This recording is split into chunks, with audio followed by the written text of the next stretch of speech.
بسم اللہ الرحمن الرحیم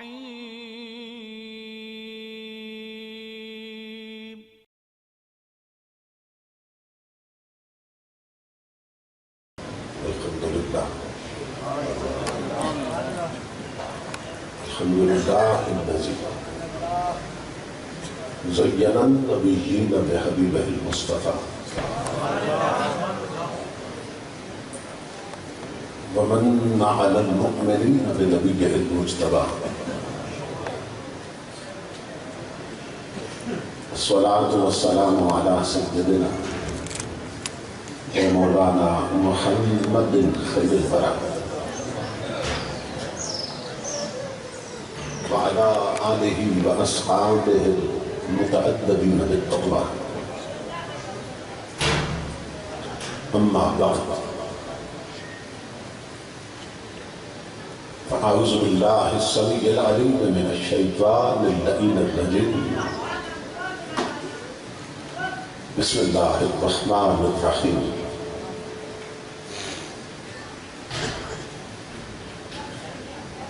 فإن آمنوا بمثل ما آمنتم به فقد اهتدوا صدق اللہ مولانا العظیم ان اللہ وملائکتہ یصلون علی النبی یا ایھا الذین آمنوا صلوا علیہ وسلموا تسلیما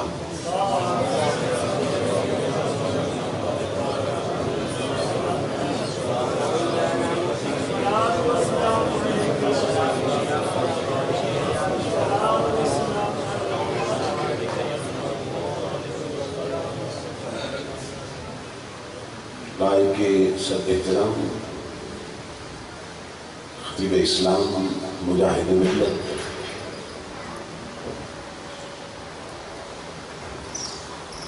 یادگار اسلاف مخلصی فی اللہ حضرت علامہ ساجدہ محمد شفیق رضوی صاحب دامت برکاتہ العالیہ خطیب اسلام برادر عزیز حضرت علامہ کریم بخش رضوی صاحب عزیز مجدور دیگر معزز مشایخ و علماء کرام اور محترم حاضرین و سامعین، اللہ رب العزت کا لاکھ لاکھ شکر ہے جس نے اپنی توفیق خاص سے آپ کو اور مجھے ایک بار پھر یہ شرف عطا کیا کہ ہم باہم مل بیٹھ کے اللہ اس کے محبوب بندوں کی بارگاہ میں خراج عقیدت پیش کر سکیں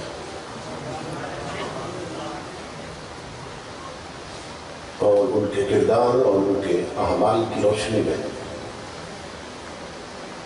اپنے عقائد کو تحفظ فراہم کر سکیں۔ اس عظیم الشان پروگرام کے انعقاد پر جو ایک صدی پہ محیط ہے، میں آپ تمام حضرات کی خدمت میں دل کی اچھا گہرائیوں سے ہدیہ تبریک کو تحسین پیش کرتا ہوں اور دعا کرتا ہوں کہ اللہ رب العزت دینی خدمت کی یہ سعادت جو آپ کو اس نے عطا کر رکھی ہے، قیامت تک آپ کی آنے والی نسلوں میں جاری و ساری رکھے۔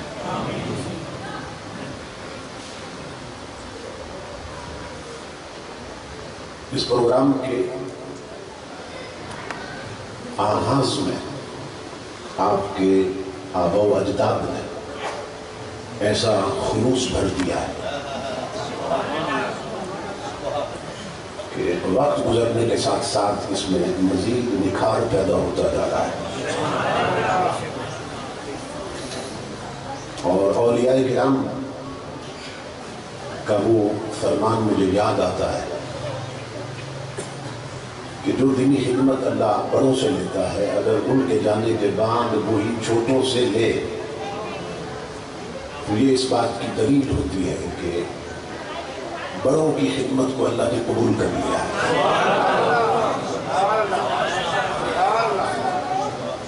میں اپنے برادر عزیز مجاہد اہل سنت حضرت مولانا عتیق الرحمان صاحب، برادر محترم جناب سجاد صاحب کا شکر گزار ہوں کہ یہاں پہنچنے تک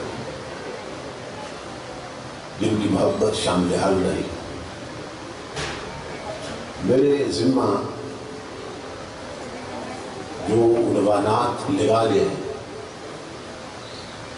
وہ ایک ہے حضور سیدنا امام حسن رضی اللہ تعالیٰ عنہ کا مقام، اور ایک ہے حضرت امیر معاویہ رضی اللہ تعالیٰ عنہ۔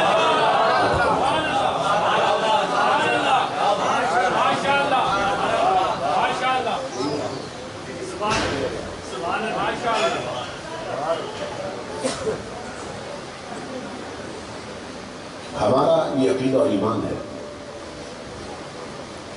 اور یہ عقیدہ ہمیں قرآن نے دیا ہے کہ نبی اکرم صلی اللہ تعالیٰ علیہ وسلم کے ساتھ جس کو بھی نسبت ہو جاتی ہے، حضور کی نسبت اسے بے مثل اور بے مثال کر دیتی ہے۔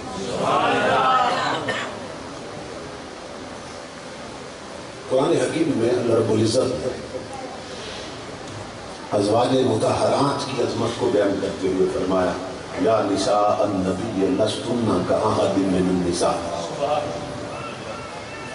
اے ازواج نبی تم دنیا کی کسی عورت جیسی نہیں۔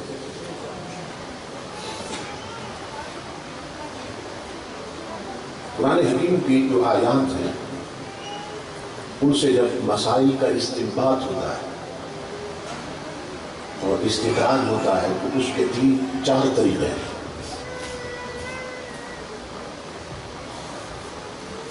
کچھ مسائل جو ہیں وہ عبارت النص سے ثابت ہوتے ہیں، کچھ دلالت النص سے ثابت ہوتے ہیں، کچھ اشارت النص سے ثابت ہوتے ہیں، اور کچھ اقتضاء النص سے ثابت ہوتے ہیں۔ اور امام رازی کے بقول قرآن حکیم کی ہر آیت 4 پردوں میں ہے، اس کے 4 آسپیکٹس ہیں اور 4 پہلو ہیں۔ تو آپ نے ان کی تقسیم یوں کی ہے: العبارات والاشارات واللطائف اور والحقائق۔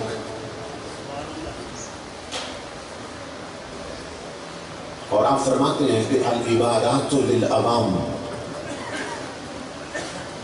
قرآن حکیم کی جب آپ عبارت پڑھتے ہیں، متن پڑھتے ہیں قرآن حکیم کا، پھر اس کا ترجمہ پڑھتے ہیں، تو جو ترجمہ پڑھ کے ہر عام بندے کو بات سمجھ میں آتی ہے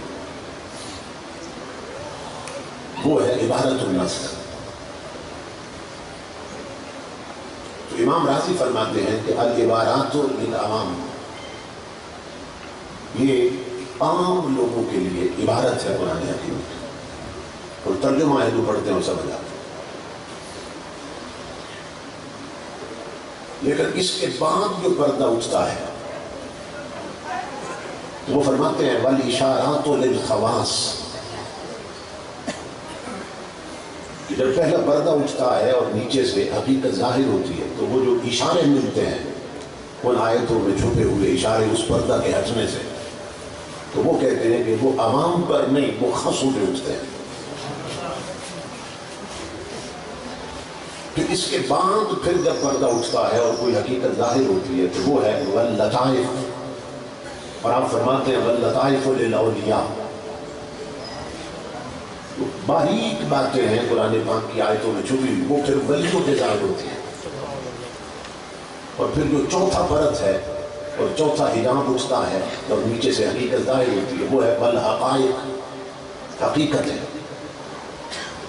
آپ فرماتے ہیں کہ العبارات للعوام والاشارات للخواص واللطائف للاولیاء اور والحقائق للانبیاء۔ جو حقائق ہے وہ نبیوں کے لیے، جو حقیقتیں ہیں وہ نبی بن گئی. تو قرآن پاک کی جو عبارت الناس اس میں اللہ نے فرمایا کہ اے نبی کی ازواج، اے ازواج مطہرات، تم دنیا کی کسی عورت جیسی نہیں ہو.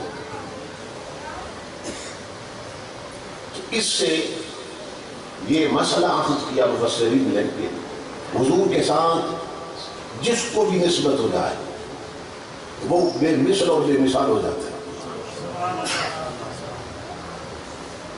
یعنی یہ دلالت النص ہے.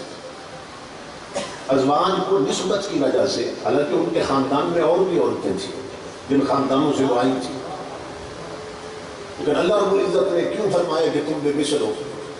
تو بے مثلیت کی اللہ نے وجہ بتا دی. کس میں؟ نساء النبی کہہ کر، یا نساء النبی، اے نبی کی ازواج، چونکہ تمہاری نسبت ہے بے مثل کے ساتھ، اور میرا محبوب ایسا بے مثل ہے کہ جو اس کے ساتھ منصور ہو جائے میرا حبیب اسے بھی بے مثل کر دیتا ہے. تو نبی اکرم صلی اللہ تعالیٰ علیہ وسلم کے جس طرح ازوان حضور کی بے مثل ہے قرآن کی روشنی، اسی طرح حضور کے اصحاب بھی بے مثل ہے. اسی طرح حضور کے سسرال بھی بے مثل ہے. اسی طرح امام الانبیاء کے داماد بھی بے مثل ہے. کیونکہ جس کو نسبت ہوگی حضور کے ساتھ، اللہ رب العزت فرماتا ہے محبوب کے سبب سے وہ چیز بے مثل ہوتی جائے گی. تو یہ جو بے مثل ہے حضور کی نسبت کے سبب سے، حضور کی آن اور حضور کے احسان، اللہ رب العزت نے ہمیں یہ فرمایا قرآن میں کہ اگر ایمان لانا ہے تم نے، ان جیسا ایمان لاؤ. فَإِنْ آمَنُوا بِمِثْلِ مَا آمَنْتُمْ بِهِ فَقَدِ اهْتَدَوْا. اے بعد میں آنے والوں، اگر مومن بننا ہے تو صدیق اکبر جیسا بنو، فاروق اعظم جیسا بنو، عثمان غنی جیسا بنو، حضرت شیخ خدا جیسا بنو. اگر ایمان لانا ہے تو حضرت امیر معاویہ جیسا لاؤ. اگر مومن بننا ہے تو حضور کی آن جیسے بنو، حضور کے اصحاب جیسے بنو. یعنی یہ جو فرمایا نا کہ اگر ایمان لانے والے تمہارے جیسا ایمان لائیں تو تمہارے سے مراد آن بھی ہے اور اصحاب بھی ہے. اور میں یہ سمجھا چکا ہوں آپ کو پچھلے خطاب میں، غالباً پچھلے سال کے خطاب میں، کہ کوئی حضور کے زمانہ ظاہری کا آقا کے خاندان کا فرد اس وقت تک آن بن ہی نہیں سکتا تھا جب تک کلمہ پڑھ کے پہلے صحابی رسول نہ بنے. تو جب ہم صحابی کہتے ہیں نا تو آن اس میں شامل ہوتی ہے. اللہ رب العزت فرماتا ہے کہ بعد میں آنے والے اگر تمہارے جیسے مومن بن جائیں تو پھر ہم گارنٹی دیتے ہیں وہ ہدایت پا گیا، ہدایت پا گیا. اب امام الانبیاء کے غلاموں، جب ان جیسا ایمان اللہ کو مطلوب ہے تو پھر دیکھنا یہ ہے کہ ان کے آپس کے تعلقات کیسے تھے، کیونکہ آپس کے تعلقات بھی ان کے ایمان کا حصہ تھے. مومن کی زندگی کا کوئی بھی عمل ایسا نہیں ہوتا جو ایمان اور اسلام سے خارج ہو سکے. نبی اکرم صلی اللہ تعالیٰ علیہ وسلم فرماتے ہیں مومنوں کی پہچان بھی وجود ہے. تَرَى الْمُؤْمِنِينَ فِي تَرَاحُمِهِمْ وَتَوَادُّهِمْ وَتَعَاطُفِهِمْ كَمَثَلِ الْجَسَدِ. امام الانبیاء فرماتے ہیں کہ تم میری امت کے مومنوں کو ہاں دور میں دیکھو گے،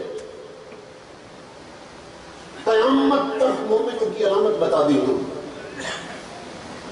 کہ وہ مودت کرنے میں، وہ محبت کرنے میں، وہ ایک دوسرے سے الفت کرنے میں، ایک دوسرے پر مہربانی کرنے میں ایسے ہوں گے جیسے ایک جسم ہوتا ہے.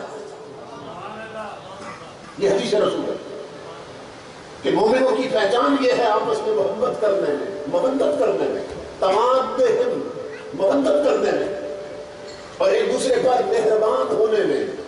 ایسے جیسے ایک جسم ہوتا ہے. اب دیکھیں نا، درد اگر سر میں ہو تو ساری رات آپ سو نہیں سکتے. امام الانبیاء کی یہ مثال کتنی بلیغ ہے کہ میری پوری امت کے مومن ایک جسم کی طرح ہے. کیوں؟ کہ درد تھا پاؤں میں، درد تھا سر میں، آنکھ میں نہیں تھا، مگر اس سر کے درد کے سبب سے ساری رات جاگتی آنکھ بھی نہیں. یہ مثال بھی علیہ السلام. اب آنکھ کہتی نہیں مسئلہ تو پاؤں کا ہے نا درد کا، مجھے تو درد نہیں، میں تو سو جاؤں. برکا نہیں، درد ہو ساتھی کو اور میں سو جاؤں، یہ نہیں ہو سکتا. امام الانبیاء نے مثال دی کہ تم ہر دور میں میری امت کے مومنوں کو دیکھو گے کہ وہ محبت کرنے میں، مہربانی کرنے میں وہ ایسے ہیں جیسے ایک جسم ہوتا ہے، دکھوں میں شریک. ان کی دوستی ایک، ان کی دشمنی ایک، ان کی رضا ایک، ان کا غضب ایک، ان کا تعلق دشمنوں کے ساتھ اللہ کے لیے، غضب اللہ کے لیے، ان کی محبت مومنوں کے ساتھ اللہ کے لیے. پھر ایک اور مقام پہ اللہ نے فرمایا محمد الرسول اللہ والذین معہ، محمد اللہ کے رسول ہیں اور جو وہ محبوب کے ساتھ رہتے ہیں. یہ ساتھ سمانے، اس میں اصحاب بھی اور آل بھی. وہ جو یار کے ساتھ رہتے ہیں، کون اصحاب بھی ساتھ رہتے ہیں، آل بھی ساتھ رہتی ہے. اللہ رب العزت فرماتا ہے کہ ان کا کردار کیا ہے. ان کے کردار ہمیں تو یہ حکم دیا نا کہ مومن جو ہیں محبت کرنے میں ایک جسم کی طرح ہوتے ہیں. لیکن اللہ رب العزت نے ان کے اصحاب اور آل کے باہمی کردار پر سند دے دی قرآن میں. اللہ رب العزت نے فرمایا اشداء علی الکفار رحماء بینہم، کہ یہ جو محبوب کی سنگت میں رہتے ہیں آل اور اصحاب، ان کا کردار یہ ہے. اللہ فرماتا ہے یہ کافروں پہ سخت ہیں اور آپس میں محبت کرتے ہیں. یہ قرآن ہے، یہ دشمنوں پہ سخت ہے، کافروں پہ، اور آپس میں محبت کرتے ہیں. اب امام الانبیاء کے غلاموں، اگر کوئی شخص کہے اللہ ایک نہیں دو ہے تو مومن ہے یا کافر ہے؟ کیوں کافر ہے؟ اس لیے کہ قرآن کا انکار کر رہا ہے. قرآن کہتا ہے اللہ ایک ہے اور وہ کہتا ہے اللہ دو ہے. لیکن انکار قرآن کے سبب سے وہ کافر ہو گیا. اسی طرح قرآن میں اللہ فرماتا ہے محمد الرسول اللہ، محمد اللہ کے رسول ہے. کوئی کہے محمد اللہ کے رسول نہیں ہے، وہ کافر ہو جائے گا. کیوں؟ قرآن کا منکر. اسی طرح قرآن کہتا ہے وَلَٰكِنْ رَسُولَ اللَّهِ وَخَاتَمَ النَّبِيِّينَ، وہ صرف رسول نہیں ہے، وہ آخری نبی ہے. ان پر نبوت ختم ہو گئی. جو کہے مرزا قادیانی بھی نبی ہے وہ کافر ہو گیا. کیوں؟ کہ قرآن کا منکر ہے. اسی طرح قرآن کہتا ہے اِذْ يَقُولُ لِصَاحِبِهِ لَا تَحْزَنْ، صدیق وہ صحابی ہے جس کا صحابی ہونا اللہ نے آیت میں ثابت کیا. تو جو کہے ابو بکر صحابی نہیں، وہ بھی کافر ہے کیونکہ قرآن کا منکر ہو چکا. اللہ نے فرمایا یار کے جو قرب والے معیت والے ہیں وہ آل ہیں یا صاحب، یہ کافروں پہ سخت ہے اور آپس میں محبت کرتے ہیں. جو بدبخت ہے آل اور صاحب دشمنی کرتے تھے وہ بھی کافر ہے کیونکہ قرآن کا انکار کر رہا ہے. قرآن بتا رہا ہے کہ آپس میں محبت کرتے ہیں. قرآن کہتا ہے کہ آپس میں مہربانی کرتے ہیں. تو امام الانبیاء کے غلاموں، یہی سبب ہے جو آیت میں نے خطبہ کی تلاوت کی اس میں اللہ رب العزت فرما رہا ہے کہ میرا بندوں سے مطالبہ ہے کہ اگر مومن بننا ہے تو حضور کی آل جیسے بنو، حضور کے صحابیوں جیسے بنو، اور آپس کے تعلقات ایسے رکھو جیسے آل اور اصحاب آپس میں تعلق رکھتے تھے. جس طرح ان کی محبتیں تھیں، اللہ فرماتا ہے مجھے ایسی محبت مطلوب ہے. جس طرح ان کی مہربانیاں تھیں مجھے ایسی مہربانی مطلوب ہے. ان کا کردار یہ بتایا کہ وہ کافروں پہ سخت ہے. کون؟ حضور کی معیت والے اصحاب رسول جس میں آل بھی شامل ہیں. یہ کافروں پہ سخت ہے اور مومنوں پر مہربان. مومنوں پر مہربان ہے. اب یہ کامن سینس کی بات ہے، ہر بندہ سمجھ سکتا ہے کہ جب اصحاب رسول کافروں کے ساتھ تھے تو بدلے میں کافروں نے بھی تو ان سے دشمنی کرنی تھی. یہ تو ہو نہیں سکتا تھا کہ یہ کافروں پر سخت ہو اور کافر ان کے نرم ہو جائیں. یہ تو نہیں ہو سکتا. تو اس کا ری ایکشن یہی ہونا کہ جب اصحاب رسول کافروں پہ سخت ہیں تو کافر بھی ان پر سخت، اور جب اصحاب رسول مومنوں پہ نرم ہیں تو مومن بھی ان کے محب ہیں. یہ کامن سینس کی بات ہے، سب کو سمجھ آئے. امام الانبیاء کے غلاموں بتانا یہ چاہتا ہوں، 15 صدیوں کے محیط پوری تاریخ دیکھ لو، کافر صحابہ پہ سخت ہیں، مومن صحابہ سے محبت کرتے ہیں. قرآن بتا رہا ہے. اور 15 صدیوں کی تاریخ دیکھو، کافروں کی بھی نسل چلی اور مومنوں کی بھی نسل چلی. اور آج بھی تم دیکھ رہے ہو کافروں کی نسل صحابہ سے نفرت کرتی ہے، مومنوں کی نسل صحابیوں سے پیار کرتی ہے.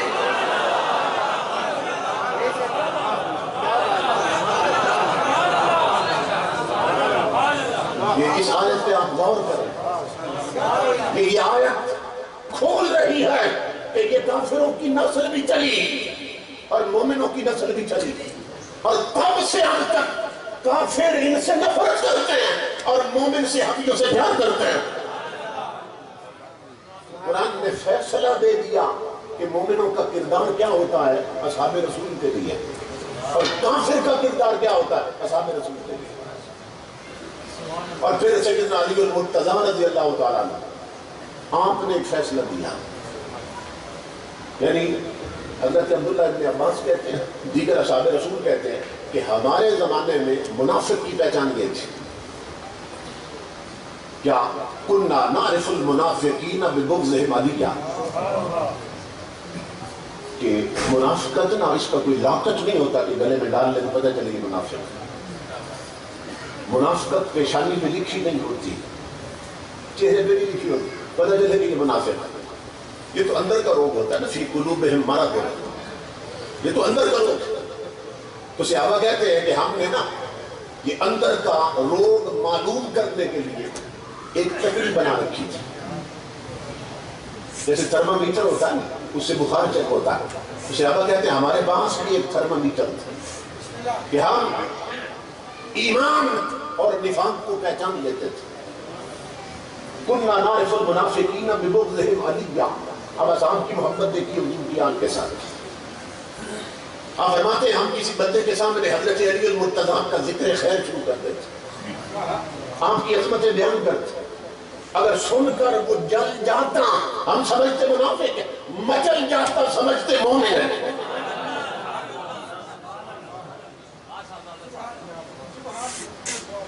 جل جاتا سمجھتے منافق ہے، اور ذکر علی المرتضیٰ سن کر مچل جاتا اور چہرہ کھل اٹھتا غلام کی طرح ہم سمجھتے کہ مومن ہے.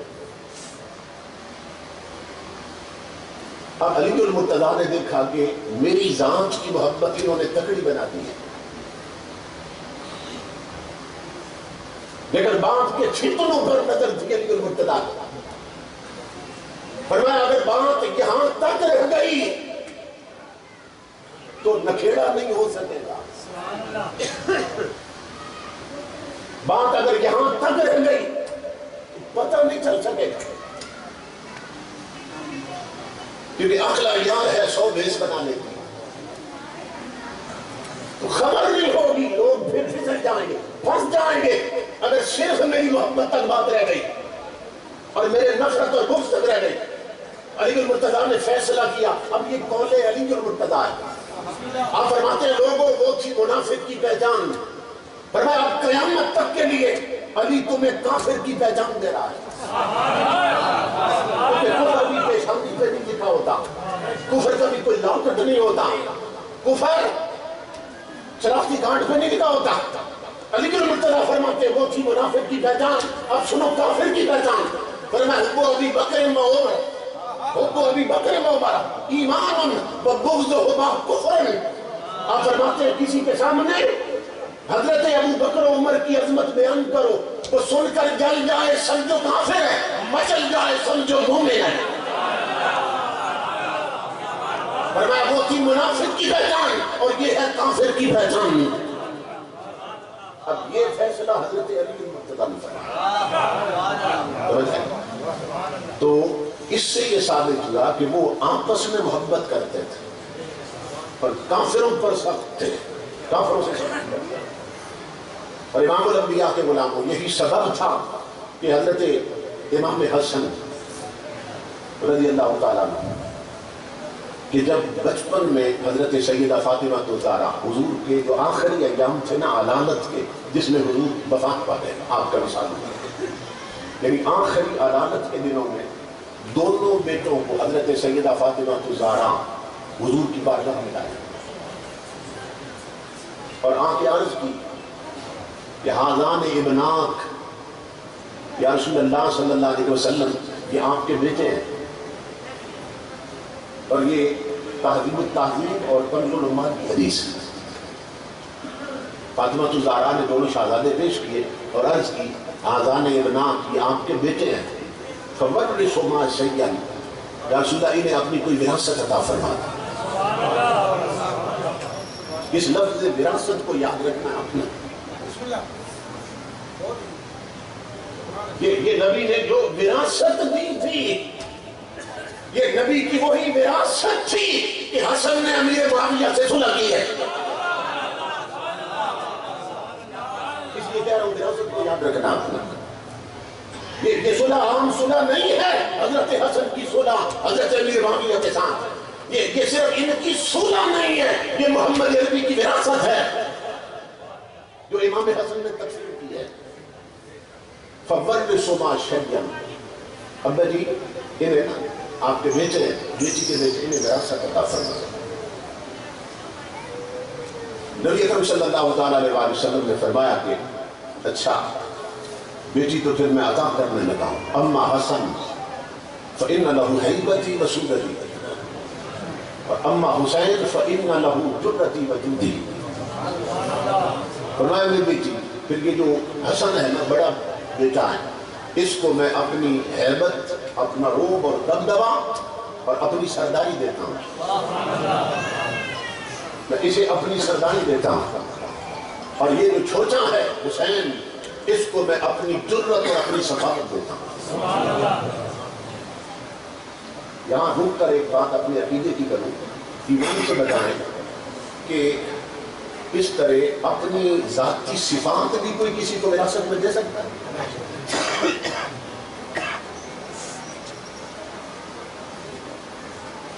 ٹھیک ہے نا؟ یہ جرت اللہ کی طرف سے عطا کردہ ہوتی ہے. ضروری نہیں کہ باپ بہادر کو بیٹا بھی بہادر ہو. اللہ نے مختلف صفات رکھی ہیں بندے کو. حضرت فاطمہ عرض کر رہی ہیں اپنی صفات میں سے انہیں عطا کریں.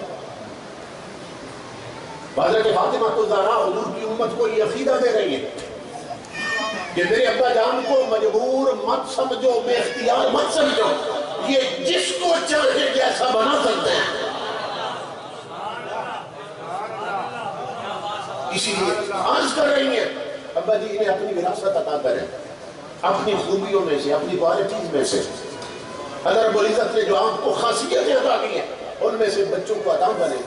اب وہاں نام تو تھی نہیں، تو امام الانبیاء نے فرمایا حسن کو میں اپنی ہیبت اور اپنی سرداری دیتا ہوں وراثت کے طور پر، اور حسین کو اپنی جگہ پر سخاوت دیتا ہوں. امام الانبیاء کے غلاموں پھر یہی سبب تھا کہ امام حسن نے وہ وراثت پھر تقسیم کی اور حضرت امیر معاویہ سے انہوں نے سنا.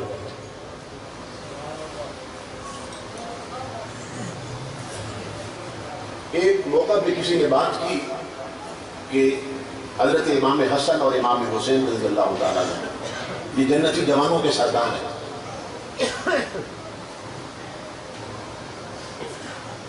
حدیث پاک الحسن والحسین سیدا شباب اہل الجنہ، حسن اور حسین جنتی جوانوں کے سردار.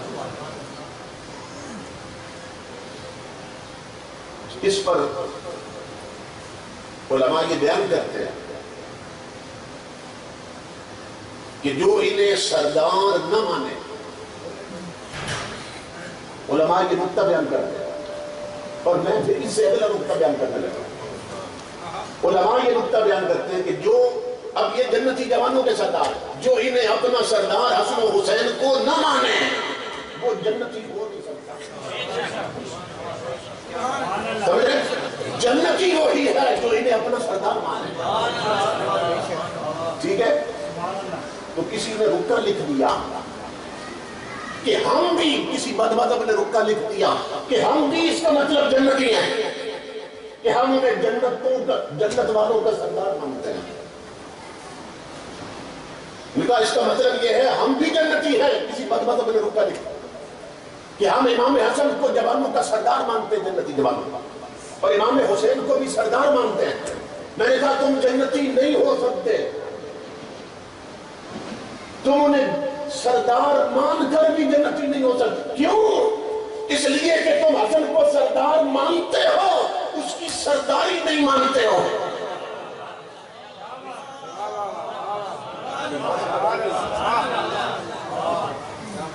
تم نے حسن کو سردار ماننا، اس کی سرداری نہیں مانی۔ اگر حسن کی سرداری مانی ہوتی تو جس سے حسن نے صلح کی ہے تم جو کیوں کر رہے ہو؟ جس سے حسن نے محبت کی ہے تم بکواس کیوں کر رہے ہو؟ جس کی حسن حسین نے بیعت کی ہے تم اس پر تان کیوں کر رہے ہو؟ اس کا مطلب یہ ہے تم حسن کو سردار مانتے ہو مگر فاطمہ کے بڑے بیٹے کی سرداری نہیں مانتے ہیں۔ تو یہ صرف اہل سنت ہے جو دونوں کو سردار بھی مانتے ہیں، دونوں کی سرداری بھی مانتے ہیں۔ یہ صرف اہل سنت۔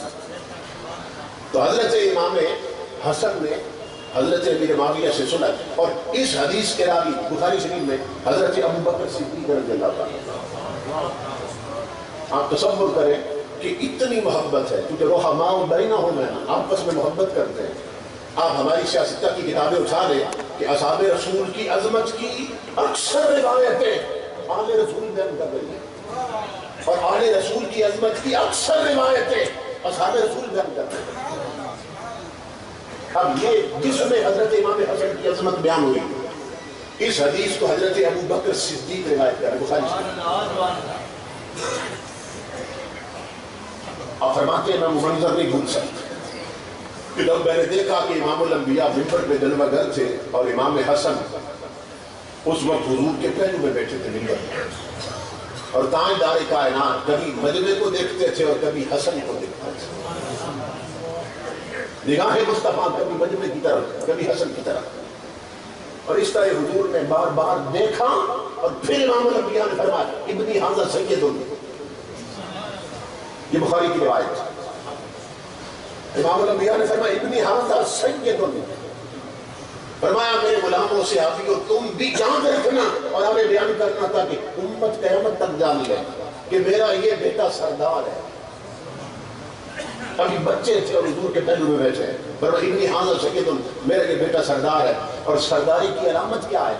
لعل اللہ ان یصلح به بین فئتین من المسلمین، ایک اور روایت میں ہے بین فئتین عظیمتین من المسلمین۔ صدیق اکبر فرماتے ہیں کہ امام الانبیاء نے اعلان کیا منبر پر کہ میرا یہ بیٹا سردار ہے، اور سرداری کی علامت یہ ہے کہ یہ مسلمانوں کے دو عظیم گروپوں میں صلح کروائے، بین فئتین عظیمتین من المسلمین، مسلمانوں کی دو جماعتوں میں یہ میرا بیٹا صلح کروائے۔ سبحان اللہ۔ اب اگر کوئی حضرت امیر معاویہ ان کے ساتھیوں کو مسلمان نہ مانے تو وہ ٹکر خود اپنے نبی سے لے رہا، حضور سے لے رہا۔ امام الانبیاء بتا رہے ہیں اور خبر دے رہے ہیں بچپن میں کہ میرا یہ بیٹا مسلمانوں کی دو جماعتوں میں صلح کروائے، تو حضور نے دونوں کو مسلمان کہا ہے۔ اور نہج البلاغہ اٹھا رہے ہیں حضرت علی المرتضیٰ رضی اللہ تعالیٰ ان جنگوں کے نتائج میں آپ بیان فرما رہے ہیں، آپ فرماتے ہیں خبردار جن کے ساتھ ہماری جنگیں ہوئی ہیں انہیں کافر یا منافق نہ سمجھنا، ایک امام الانبیاء بھی اپنے زمانہ اقدس میں اعلان کر کے دونوں مسلمان ہو گئے. اور قرآن بھی کہتا ہے اگر مسلمانوں کی دو جماعتوں میں لڑائی ہو جائے، اختلاف ہو جائے، تو جو حق پر ہے ان کا ساتھ دو اور اس وقت تک ان کے ساتھ لڑتے رہو کہ وہ پلٹ آئے اللہ کے حکم کی طرف. تو قرآن نے بھی دونوں کو مسلمان کہا ہے، حدیث نے بھی دونوں کو مسلمان کہا. اب علی المرتضیٰ بھی دونوں کو مسلمان کہہ رہے ہیں. نان البلاغہ علی المرتضیٰ فرماتے ہیں ان ربنا واحد و نبینا واحد و دعوتنا فی الاسلام واحدہ. آپ فرماتے ہیں خبردار حضرت امیر معاویہ اور ان کے ساتھیوں پر، حضرت عائشہ اور ان کے ساتھیوں پر خبردار تان مت کرنا. کیوں؟ کہ جو ہمارا خدا ہے وہی ان کا خدا ہے، جو ہمارا نبی ہے وہی ان کا نبی ہے، اور جو اسلام میں ہماری تبلیغ اور دعوت ہے وہی تبلیغ اور دعوت ان کی ہے. یہاں نہیں رکے علی المرتضیٰ، آگے فرمایا لا نستزیدہم فی الایمان باللہ و برسولہ ولا یستزیدوننا. فرمایا سنو، نہ ایمان میں وہ ہم سے بڑے ہوئے ہیں نہ ایمان میں ہم ان سے بڑے ہوئے ہیں، کیونکہ ہمارا رب بھی ایک، ہمارا نبی بھی ایک، ہماری دعوت ہمارا دین ایک، اور ہمارا ایمان بھی ایک درجے میں. یہ حضرت علی مرتضیٰ فرما رہے ہیں. تو جب وقت حضرت امیر معاویہ یا ان کے ساتھیوں میں سے کسی پہ تنگ کرتا ہے، اس کا مطلب یہ ہے اس نے نہ حضرت علی کو امام مانا، اس نے نہ حضرت امام حسن کو امام مانا، اس نے نہ حضرت امام حسین کو امام مانا. اس لیے کہ دونوں دھڑوں کی کتابوں میں کہ حضرت امیر معاویہ کی بیعت امام حسن نے بھی کی، امام حسین نے بھی کی. یہ دونوں دھڑوں کی کتابوں میں حضرت امیر معاویہ نے انہیں بلایا اپنے پاس شہزادوں اور پورے پروٹوکول کے ساتھ. ان کے لیے اسپیشل خطیب جمع کیے گئے تھے، بڑی شخصیات آ رہی ہیں، رسول اللہ کے نوازے آ رہے ہیں. اس کی عوام نہ ہو زیادہ، خطبہ علماء اکٹھے کی آپ نے. اور وہاں پھر جب یہ پہنچے تو حضرت امیر معاویہ نے حضرت امام حسن سے فرمایا تم فبا، یہ حسن اٹھی اور میری بیعت کی. یہ دونوں دھڑوں کی کتابوں میں فقام فبایا، امام حسن اٹھے اور بیعت کی. وقال حسین، اور پھر آپ نے امام حسین سے فرمایا تم فبایا، حسین اٹھی اور میری بیعت کی دی. بڑے مجمع میں خطیبوں کے اجتماع میں فقام فبایا، امام حسین بھی اٹھے اور حضرت امیر معاویہ کے ہاتھ میں بیعت کی.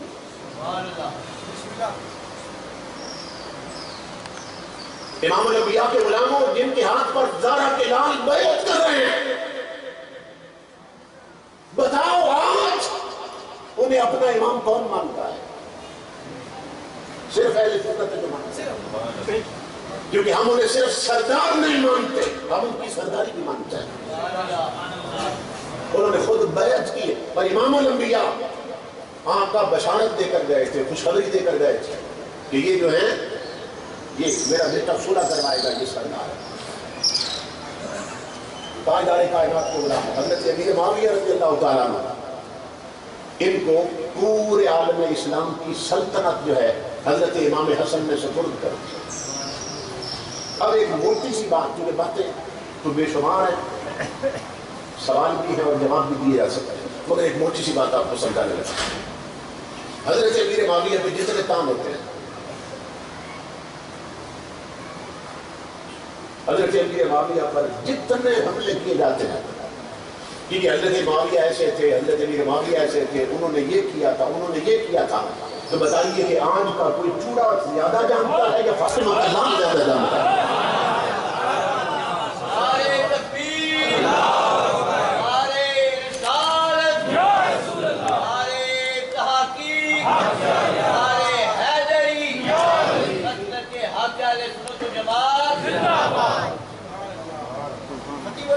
حضرت علامہ صاحبزادہ محمد عمر فیض آئے. یعنی یہ کام ہوتا ہے کہ وہ حضرت علی المرتضیٰ کو معاذ اللہ برا بلا کہتے تھے. آج ہمارے باندھ کو کوئی برا بھلا کہے، ہم سر کٹوا سکتے، اس کے ہاتھ میں ہاتھ نہیں دے سکتے. تو تم نے امام حسن اور حسین کی غیرت کو کیا سمجھا ہے نادانوں؟ کہ حضرت امیر معاویہ ان کے والد کو گالیاں دیں اور برا بھلا گئے اور دونوں شہزادے پھر ان کی بیعت کر لیں. ان کا بیعت کرنا ثابت کر رہا ہے کہ وہ حضرت امیر معاویہ کو سچا سمجھتے تھے, صحابی رسول سمجھتے تھے, حق پر سمجھتے تھے, اس لیے اس کی بیعت کی. دیکھو نا, جب امام حسن کے پاس لاکھوں کی فوج تھی اور آپ نے حضرت امیر معاویہ سے صلح کر, لاکھوں کی فوج تھی آپ کے پاس اور ہر بندہ سر کٹانے کے لیے تیار تھا. جب لاکھوں کی فوج تھی, امام حسن نے حق دیکھا تو صلح کر دی, ڈرنے کی. اور ادھر لاکھوں کی فوج نہیں تھی, صرف 72 تھے. حسین نے ناحق دیکھا تو 22,000 سے ٹکرا گیا. ان کی جرأت اور غیرت کا بھی حال. تو حضرت امیر معاویہ رضی اللہ تعالیٰ یہ کوئی چھوٹے موٹے انسان نہیں ہے, امام الانبیاء کے غلام ہو. یہ حضرت امیر معاویہ, اب ان کا سلسلہ نسب سنے کہ آپ یہ کس نسب کے حامل ہیں. ان کا نام ہے معاویہ. اب اس نام پر بھی بہت سے لوگ بکواس کرتے ہیں. لفظ معاویہ جو ہے اس کا معنی کیا ہے؟ تو میں نے صرف ایک سوال کیا تھا, میں نے کہا تھا حضرت علی کے جو داماد ہیں, جن لوگوں کو حضرت علی نے اپنی بیٹیاں دے رکھی ہیں, ذرا ان کے نام تو بتاؤ, کیا نام ہے؟ لفظ معاویہ پر بکواس کرنے والے ظالم حضرت علی کے ایک داماد کا نام ہی معاویہ ہے.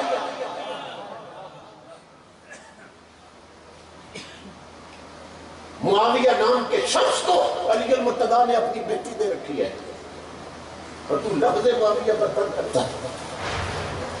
ان کی کنیت تھی ابو عبد الرحمن. اب میں ان کا سلسلہ نسب پڑھنے لگا ہوں, والد کی طرف سے بھی اور والدہ کی طرف سے. ان کا نام ہے معاویہ اور والد کا نام ہے ابو سفیان. معاویہ بن ابو سفیان بن حرب بن امیہ بن عبد شمس بن عبد مناف. عبد مناف ذہن میں رکھنا آپ, کیونکہ میں پھر رسول اللہ کا سلسلہ نسب پڑھنے لگا, میں امام الانبیاء کا سلسلہ نسب پڑھنے لگا. سنو حضرت امیر معاویہ کون ہے؟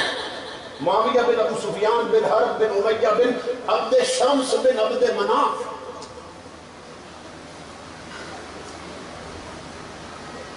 پانچویں پشت میں ان کا دادا عبد مناف بنتا ہے. حضرت امیر معاویہ کا 5ویں پشت میں ان کا جو دادا ہے وہ عبد مناف بنتے ہیں. اب والدہ کی طرف سے ان کا سلسلہ نسب پڑھنے لگا. حضرت امیر معاویہ کی والدہ کون ہے؟ فرمایا معاویہ بن ہند. والدہ کا نام ہے ہند, ہندہ بھی کہتے ہیں لوگ. معاویہ بن ہند بنت عتبہ بن ربیعہ بن عبد شمس بن عبد مناف. یہ عبد مناف ہے نا ذہن میں, امام الانبیاء کے غلام ہو.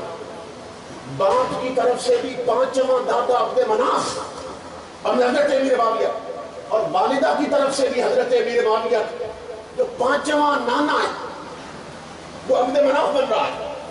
اب میں محمد عربی کا سلسلہ نسب پڑھنے لگا ہوں. حضرت محمد صلی اللہ علیہ وسلم بن عبداللہ بن عبد المطلب بن ہاشم بن عبد مناف, جو والد کی طرف سے حضرت امیر معاویہ کا 5واں دادا ہے, وہ والد کی طرف سے محمد عربی کا 4تھا دادا ہے. یہ تو حضرت امیر معاویہ کوئی کمی خاندان سے نہیں تھے. حضرت امیر معاویہ کوئی پست خاندان کے نہیں ہیں. امام الانبیاء کے ساتھ 5ویں پشت میں باپ اور ماں کی طرف سے امیر معاویہ کا رشتہ مصطفیٰ سے مل جاتا ہے. جو حضور کے 4تھے دادا ہیں وہ ان کے 5ویں دادا بنتے ہیں. یہی سبب ہے کہ تاجدار کائنات نے فرمایا, حضور نے فرمایا من زوجنی, اور یہ لوامع التنزیل یہ دوسرے دھڑے کی تفسیر کی کتاب ہے. لوامع التنزیل اس میں امام الانبیاء نے فرمایا من زوجنی وتزوج منی من الامة احد لا يدخل النار. سألت ربی عن ذلک ووعدنی ربی، امام الانبیاء فرماتے ہیں کہ میں نے اپنے رب سے سوال کیا اور میرے رب نے سوال کے بدلے میں پھر مجھ سے وعدہ فرما دیا۔ میں نے سوال کیا تھا؟ مولا جو مجھے اپنی بیٹی دے،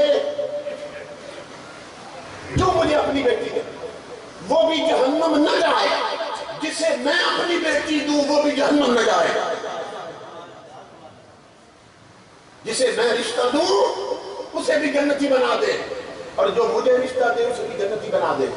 آقا کیا فرماتے ہیں؟ میں نے رب سے وعدہ کیا، وَوَعَدَنِي رَبِّي، میرے رب نے مجھ سے وعدہ کر لیا کہ جیسا تو فرماتا ہے ایسے کرے۔ تاجدار کائنات کے داماد بھی جنتی ہیں، محمد عربی کے سسران بھی جنتی ہیں، خود تاجدار انبیاء نے فرمایا۔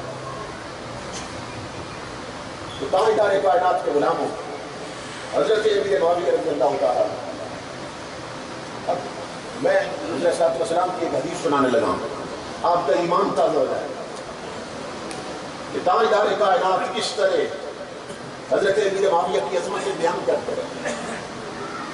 امام الانبیاء فرماتے ہیں الامناء ثلاثہ، کیا آپ سنتے رہتے ہیں نا بھئی جبرائیل کیا ہے؟ جبرائیل امین ہے، لفظ امین بولتے ہیں حضرت جبریل کے ساتھ۔ جبریل کیا ہے؟ امین۔ تمہارے میرے نبی اعلان فرما رہے ہیں لوگوں سنو، امین صرف جبریل نہیں، امین تین ہے، الامناء ثلاثہ۔ امام الانبیاء فرماتے ہیں امین تین ہیں۔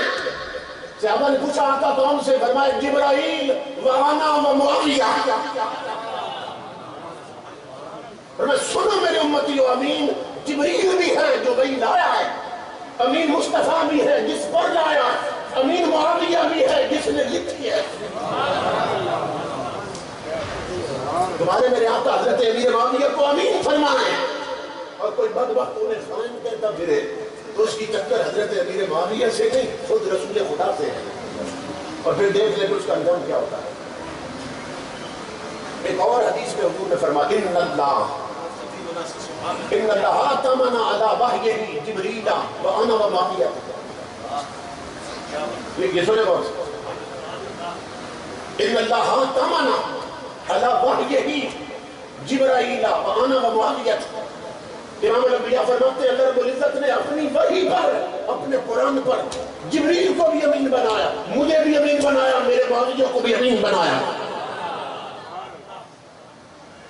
یہ خود حضور شان جان کر رہے ہیں۔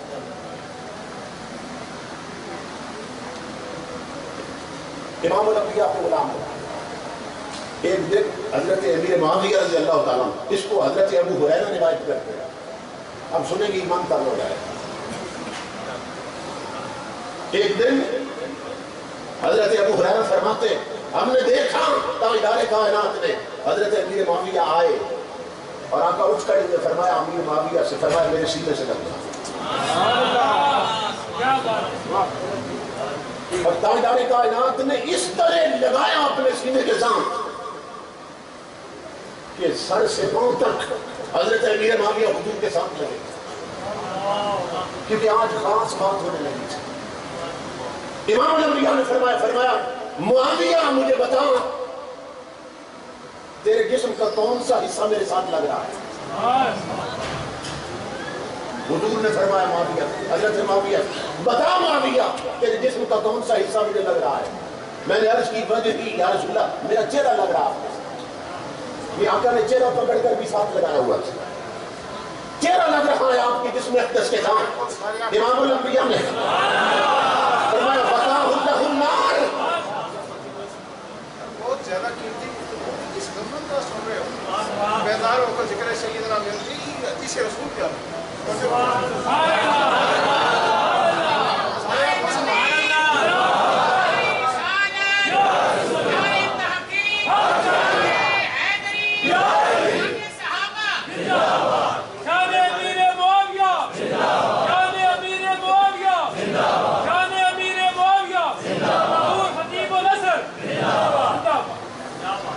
فرمایا حضرت معاویہ سے حضور میں تیرے جسم کا کون سا حصہ لگ رہا ہے؟ اب لگایا ہوا سارا تھا سارا، چہرہ بھی لگا لیا سینے. امام الانبیاء نے فرمایا کون سا حصہ لگ رہا ہے؟ عرض کیا آپ کا وجہی، میرا چہرہ لگ رہا ہے. فرمایا وقاہ اللہ النار، معاویہ کچھ خبری سن لے، تیرے چہرے کو اللہ نے جہنم پہ حرام کر دیا. تیرا چہرہ بچا لیا اللہ نے جہنم سے. یہ خوشخبری دینے کے بعد امام الانبیاء نے فرمایا معاویہ تیرے جسم کا کوئی اور حصہ بھی لگ رہا ہے مجھے. اب حضور نے چہرہ چھوڑ کر سینہ لگا لیا تھا اپنے ساتھ. اب حضور نے سینہ لگا لیا تھا سینے کے ساتھ. عرض کی آقا صدری میرا سینہ لگ رہا ہے. امام الانبیاء نے فرمایا فشاہ اللہ علما و ایمانا و نورا، تیرا سینہ لگا ہے مصطفیٰ کے سینے کے ساتھ معاویہ، تو رب نے اسے علم سے بھی بھر دیا، نور سے بھی بھر دیا، ایمان سے بھی بھر دیا.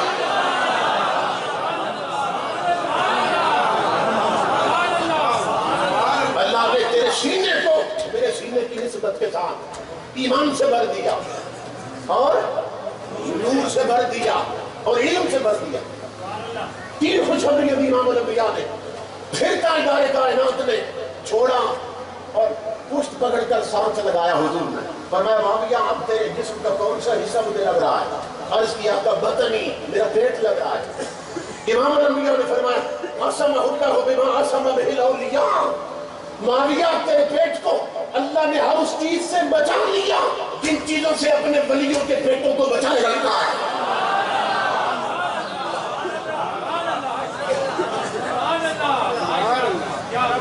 اس کی شرح میں محدثین نے لکھا کہ پیٹ سے مراد کیا ہے کہ ہر چیز سے بچا لیا جس سے اپنے ولیوں کے پیٹوں کو بچا، یعنی ہر حرام شے سے تیرے پیٹ کو محفوظ کر، ہر ناجائز شے سے اللہ نے تیرے پیٹ کو محفوظ کر دیا کہ جن چیزوں سے اپنے ولیوں کے پیٹوں کو بچائے رکھتا. اور یہاں پھر سن لے کہ حدیث رسول بتا رہی ہے حضرت امیر معاویہ ولی ہیں، اور حدیث رسول بتا رہی ہے من عادلی ولیا فقد آذنتہ بالحرب. امام الانبیاء فرماتے ہیں اللہ فرماتا ہے جس نے میرے ولی سے دشمنی کی تو بس سمجھ لے کہ میں رب اس کے خلاف اعلان جنگ کرتا ہوں. اللہ جنگ کرتا ہے ان کے خلاف جو اللہ کے ولیوں سے دشمنی کرتے ہیں. امام الانبیاء کے غلام قربان جائیں. تاجدار کائنات نے پھر حضرت امیر معاویہ اور قریب کر کے نا پھر چمٹا لیا اپنے ساتھ. اب حضرت امیر معاویہ اس مقام پر پہنچ چکے کہ جس مقام پر آپ کا یہ خوشخبری دینا چاہتے ہیں.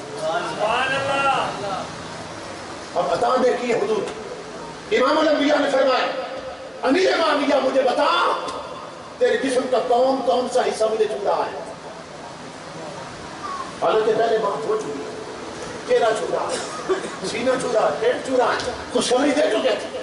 اب امام الانبیاء اتنی دیر تک اپنے بازو میں لے رکھا ہے امیر معاویہ اور چمٹا رکھا ہے جسم سے. فرمایا معاویہ بتا اب جسم کا کون کون سا حصہ لگ رہا ہے؟ عرض کی آقا میں بات ختم کرتا ہوں. کلی یا رسول اللہ، آقا میرا پورا جسم آپ کے پورے جسم سے لگ رہا ہے.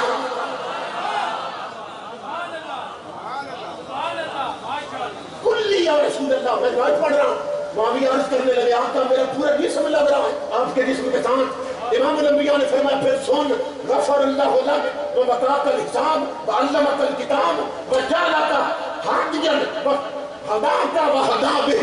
معاویہ سن پھر اللہ رب العزت نے تیرے پورے جسم کو جنتی بنا دیا ہے.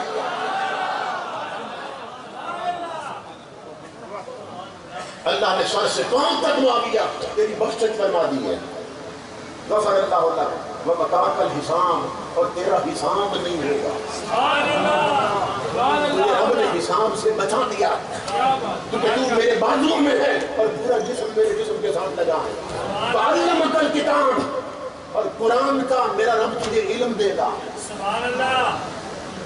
وجعلک ہادیا، میرا رب تجھے ہادی بھی بنائے گا. وہداک، اور تجھے ہدایت یافتہ بھی بنائے گا. اور وہدا بہ، یہ 3 لفظ ہیں. جعلک ہادیا، تجھے ہادی بھی بنائے گا. ومہدیا، ایک وہدا بہ، اور جو تیرے ساتھ لگ جائیں گے اللہ انہیں بھی ہدایت عطا فرما دے گا. معاویہ جو تیرے پیچھے چلے گئے اللہ انہیں بھی ہدایت عطا فرما دے گا.